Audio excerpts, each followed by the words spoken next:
Halo, kembali bersama saya Suntar di Bengkel Mafia. Di sini kita akan melanjutkan pembahasan kita mengenai tema gravitasi, khususnya soal pembahasan latihan olimpiade ya. Diberikan ada suatu medan gravitasi ya dari benda berbentuk cakram. Jadi cakram itu bukan cincin ya, nggak bolong ya. Jadi dia penuh dengan luasannya. Lalu kemudian ada atau disebut juga silinder tipis ya. Massa totalnya M besar. Lalu kemudian jari-jarinya adalah R ya. Dan ada suatu titik A berjarak tegak lurus ke pusat cakram, yaitu jaraknya adalah T. Nah, tentukan medan gravitasi yang dihasilkan di titik A. Ya. Nah, gambarnya kurang lebih seperti ini. Jadi titik A di sini ya, lalu jaraknya adalah T, dan ini benda cakram, benda luasan tersebut. Jari-jari yang besar ini adalah R besar.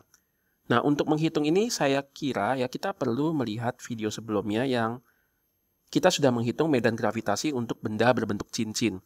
Karena saya akan menggunakan model atau cara kumpulan cincin 1, cincin 2, cincin 3 sampai dia membentuk luasan daripada si cincin ini ya.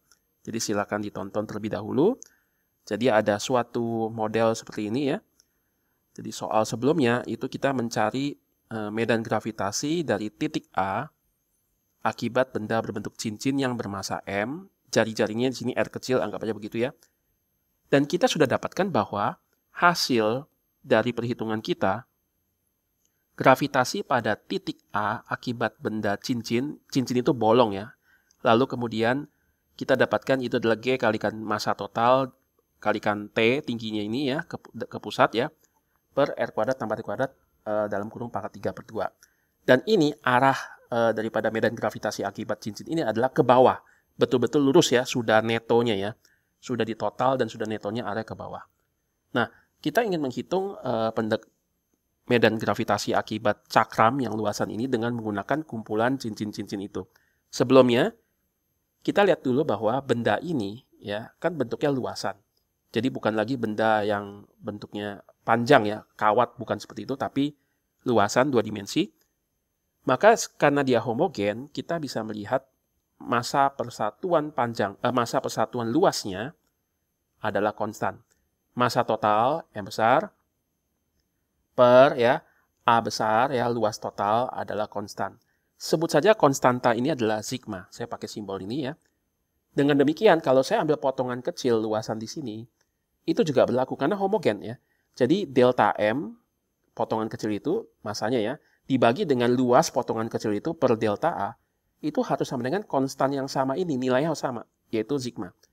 Kalau misalkan potongannya kecil, ya berarti delta M-nya dm ya, per dA itu adalah sigma. Dengan demikian, dm sama dengan sigma dikalikan dA. Nah, dA-nya adalah ini, 2πr dr. Mengapa demikian? Nah, sekarang kita lihat ya. Cincin ini, kalau saya pindahkan ke sini, ya, maka dengan demikian, kita bisa melihat cakram atau silinder tipis ini, atau disk ya, itu kan adalah kumpulan cincin 1 ya, cincin 2, cincin 3 gitu ya. Kalau kita lihat dari atas ya, ini saya pindahkan dulu ya ini ya. Kalau kita lihat di atas, maka dia akan seperti ini, top view ya. Jadi saya lihat dari atas gini ke bawah gini.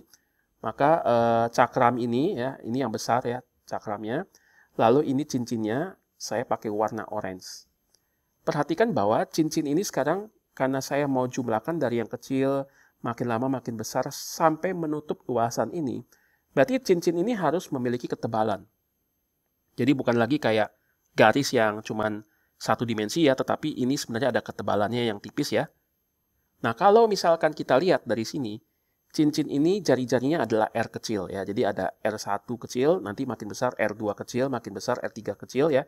Sampai dia cincinnya itu paling luar ya, yaitu jari-jari cakram itu sendiri ya adalah R besar. Nah, kita lihat yang ini, potongan cincin tipis ini yang ada luasan tipis ini. Kalau saya potong ya, lalu saya saya luruskan ya secara vertikal ya, saya bentangkan secara vertikal. Maka di sini dia punya panjang, dia punya ketebalan. Perhatikan di sini ketebalannya adalah delta R ya, R kecil ya, atau dr ya karena tipis ya, karena kecil ya, dr.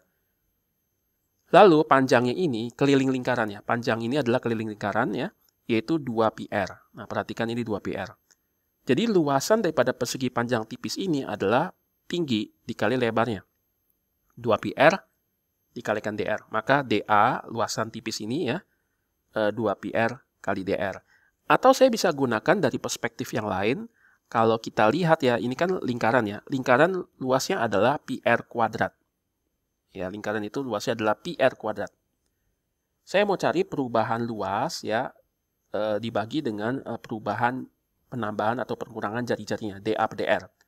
Nah, πr kuadrat di diferensial terhadap r itu menjadi 2r. Pi-nya tetap ya, jadi 2πr. Nah, maka dA sama dengan 2πr, dr-nya saya kalikan menjadi dA sama 2πr dr. Sama hasilnya ya. Jadi bisa gunakan yang ini atau bisa gunakan yang atas. Oke, sekarang kita kembali ya ke model ini. Jadi untuk menghitung medan gravitasi akibat cakram ini, saya bisa menggunakan medan gravitasi akibat cincin yang satu, lalu medan gravitasi ini, cincin yang kedua, lalu medan gravitasinya kita hitung lagi, cincin yang ketiga, medan gravitasinya yang ketiga, kita jumlahkan ya. Dengan demikian ya, kita pakai dulu perwakilan cincin yang ini dulu ya. Cincin yang satu ini ya, karena memberikan sumbangsi ada medan gravitasi tarik ke bawah itu sebagai individu, nanti kita totalkan ya menjadi satu kesatuan ya. Itu sebabnya di sini saya gunakan delta G ya atau DG ya. Jadi DGA akibat cincin yang tipis itu sama dengan G dikalikan T per bawahnya tetap sama, R kuadrat tambah T kuadrat pangkat 3/2. Nah ini M-nya bukan lagi M cakram, M besar kan M cakram ya. Kalau misalkan dalam soal ini ya, dalam soal ini kan bukan cincin ya. Nah kalau untuk rumus ini tentu saja ini adalah dari soal sebelumnya, M ini adalah M cincin. Tapi karena cincin ini ya adalah potongan kecil-kecil daripada cakram yang dari M besar ini, maka di sini saya delta M. Karena kecil, dm. Ya. Nah, lihat dm ini ada kaitannya dengan dm yang di sebelah kiri bawah itu. Dengan demikian, kita dapat hasilnya adalah seperti ini. Maka dg ya sama dengan G kali T per bawah tetap. dm-nya kita buka jadi sigma 2πr dr. Kita mau jumlahkan ya, cincin 1, cincin 2, cincin 3, cincin 4, lalu kita jumlahkan, artinya apa? Kita integral di sini. Nah, waktu kita integral, saya dapatkan bentuknya menjadi seperti ini. Perhatikan bahwa yang diintegral ini kan terhadap dr, berarti yang ada r kecil nggak boleh keluar dari tanda integral.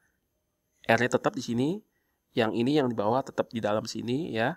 Lalu ini G ya, T, lalu ada sigma, ada pi, ada angka 2, itu boleh keluar tanda integral karena itu konstan ya.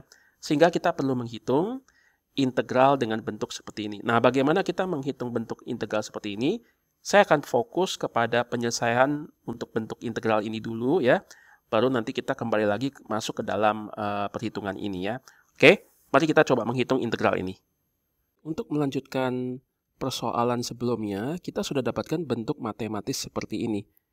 Tugas kita adalah bagaimana mencari integral ya dengan bentuk integral dari 0 sampai R ya, lalu R per R kuadrat tambah T kuadrat pangkat 3/2, lalu di sini ada dr ya.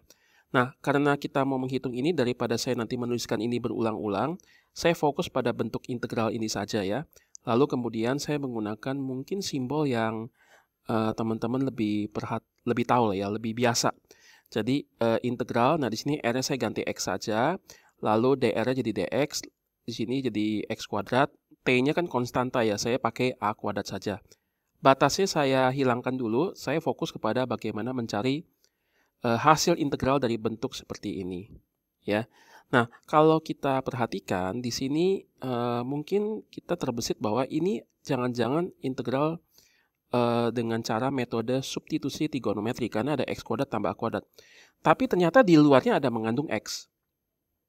Jadi ciri khas daripada misalkan yang di dalam ini ya, kalau kita diferensial ya, diferensial dx kuadrat tambah A kuadrat kan 2x, dan ternyata X-nya itu ada di luar ini ya, ada di luar dari dia ini. Maka ini adalah bentuk sebenarnya sebelumnya adalah turunan fungsi komposisi. Dengan demikian kita bisa menerapkan metode substitusi biasa. Silakan tonton untuk video saya ya yang sebelumnya ya mengenai kalkulus di situ ya. Nah di sini saya bisa pakai permisalan ya. Saya bisa pakai permisalan. Jadi yang di bawahnya ini ya adalah misalkan U. U sama dengan X kuadrat tambah kuadrat. Lalu di sini saya DU per DX sama dengan 2X plus 0. Atau DU sama dengan 2X dikalikan DX ya. Di sini saya bisa kalikan setengah di sebelah kiri, saya kalikan setengah di sebelah kanan, maka menjadi setengah DU sama dengan X DX. Nah, maka dengan transformasi ini, kita mau ubah bentuk integral ini agar bisa menjadi lebih sederhana. Kita akan mendapatkan bentuknya seperti ini. Jadi setelah X dx itu saya substitusikan dengan setengah DU di atasnya. Lalu yang di dalamnya ini ya saya ganti dengan U, maka ini menjadi U pangkat 3/2. Jadi simple sekali ya, sederhana sekali. Sehingga dengan demikian saya bisa mendapatkan setengah ya, setengahnya saya pindahkan, saya atur ya, saya pindahkan ke depan ya di sini ya. Keluar integral karena itu kan konstanta. Lalu kemudian di sini ada U pangkat 3/2 tapi di bawah sebagai pembagi. Lalu saya pindahkan naik ke atas menjadi U pangkat min 3/2. Nah, di sini DU, ini DU di sampingnya. Oke, jadi kita lihat bahwa ya ternyata kita bisa mengintegralkan ini ya. Nah, berdasarkan rumus yang kita kenal ya, kita bisa dapatkan hasil integralnya adalah seperti ini. Nah, ini saya pindahkan ke atas saja ya, supaya lebih rapi.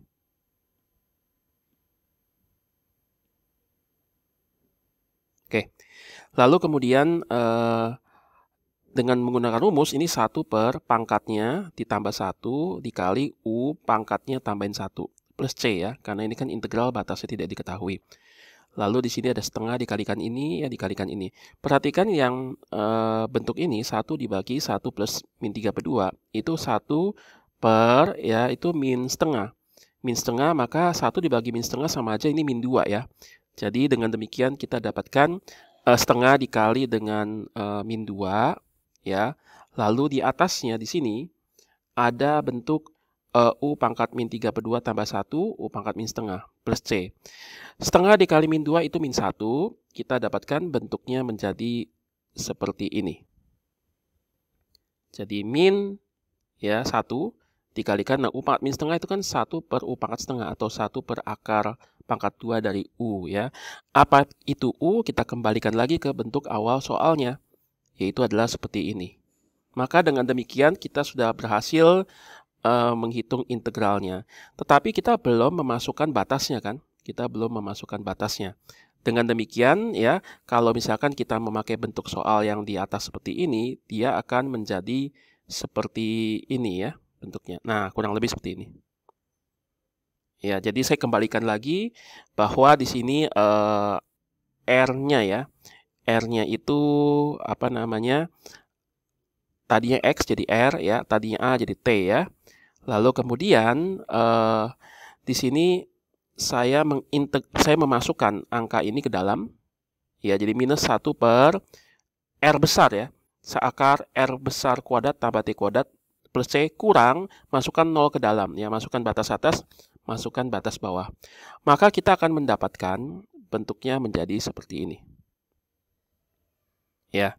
Lalu terakhir setelah kita mendapatkan bentuk seperti ini, perhatikan ini minus, maka ini menjadi plus. Plusnya saya di depan saja, yang minus ini saya jadikan suku yang kedua. Dengan demikian kita mendapatkan bentuk finalnya seperti ini. Jadi gravitasi pada titik A adalah 2pi G kali sigma dikalikan T dikali hasil integralnya adalah ini. Nah, kita kembali ke video sebelumnya. Oke, kita sudah dapatkan ya dari hasil perhitungan integral kita, integral dari yang sebelah kanan ini akan menjadi seperti ini. Ya, jadi total ya medan gravitasi akibat kumpulan cincin-cincin ini, sehingga boleh kita katakan gravitasi akibat benda cakram ini adalah 2 kali pi kali konstanta gravitasi universal dikali sigma ya, sigma itu kepadatan massa perluas tadi ya, kali T ini adalah ini, lalu kemudian ini hasilnya.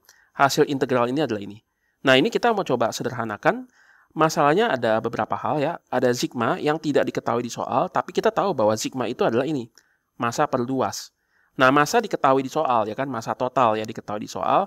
Luas ini juga bisa dicari melalui data di soal, yaitu apa? Pi R kuadrat. Pi R besar ya, karena ini kan luasan cakram, luasan total. Jadi kita mendapatkan bentuknya menjadi seperti ini. Oke, Dengan demikian ya, kita lihat bahwa ini duanya tetap ya, lalu ada G ya, lalu di sini sigmanya itu M per A, ini ada Pi-nya di sini, lalu ada T seperti ini. Nah, perhatikan ketika nanti A-nya kita substitusikan, ini saya rapikan sebentar ya. Ketika nanti A-nya saya buka menjadi Pi R kuadrat ya, maka dengan demikian itu nanti di sebelah kanannya ini kan ada Pi juga ya. Ini kan Pi R kuadrat, ini ada Pi. Maka Pi-nya bisa habis dibagi, kita dapatkan bentuknya ini. Jadi total gravitasi di titik A, medan gravitasi ya, di titik A akibat benda cakram ini adalah 2 dikalikan G dikalikan M. Perhatikan A ini Pi R kuadrat, Pi-nya habis ya, habis dibagi, jadi tinggal R kuadrat saja di bawah, kalikan T, dikalikan bentuk yang tadi kita sudah integral. Nah, ini sebenarnya sudah solusi akhir ya. Jadi ada beberapa textbook, misalkan University Physics atau misalkan Principle of Physics di dalam fisika dasar, juga ada soal-soal seperti ini. Dan juga kelihatannya ya, hasil akhirnya bentuknya ada yang menuliskan bentuknya seperti ini, ada juga yang mengalihkan T-nya ke dalam. Nah, kalau T-nya dikalikan ke dalam, kalau ini dikalikan, ini kan jadi 1. T dikalikan ke dalam menjadi T per ini. Jadi hasilnya boleh juga 2GM per R kuadrat ya, dikali dalamnya itu 1 dikurang T per akar R kuadrat tambah T kuadrat. Boleh seperti itu juga. Dan kita bisa ubah juga ya, misalnya yang di dalam sini, ketika saya kalikan masuk kan jadi 1. Nah, ini kalikan sini, minus, ini T per akar R kuadrat tambah T kuadrat, itu bisa dilihat dari bentuk geometrisnya. T ya, ini kalau dikalikan masuk ya, T per akar R kuadrat tambah T kuadrat, itu adalah segitiga siku-siku yang besar ini. Ya, segitiga siku-siku yang besar ini ya, ini T-nya, sisi miring adalah akar dari R kuadrat tambah T kuadratnya. Ya. Dengan demikian kita bisa dapat akar R kuadrat tambah T kuadrat yang adalah sisi miring ini sisi tegaknya, kita bisa dapat perbandingan sudutnya. Perbandingan sudutnya itu adalah cos, karena ini sisi samping bagi sisi miring. Jadi T dibagi dengan akar daripada R kuadrat tambah T kuadrat. Jadi ini saya bisa tuliskan ini adalah cos ya. Jadi 2GM per R kuadrat dikalikan 1 kurang cos theta, di mana theta-nya adalah yang di sini. Bisa juga seperti itu ya. Jadi terserah Anda menggunakan yang mana ya, silakan ya, feel free saja. Kadang-kadang untuk tujuan tertentu ada yang menggunakan sudut ya, ada juga mungkin yang bergantung pada selera. Oke, sampai di sini pembahasan kita. Tetap ikuti tutorial dan juga pembahasan soal di Bengkel Mafia. Salam semangat!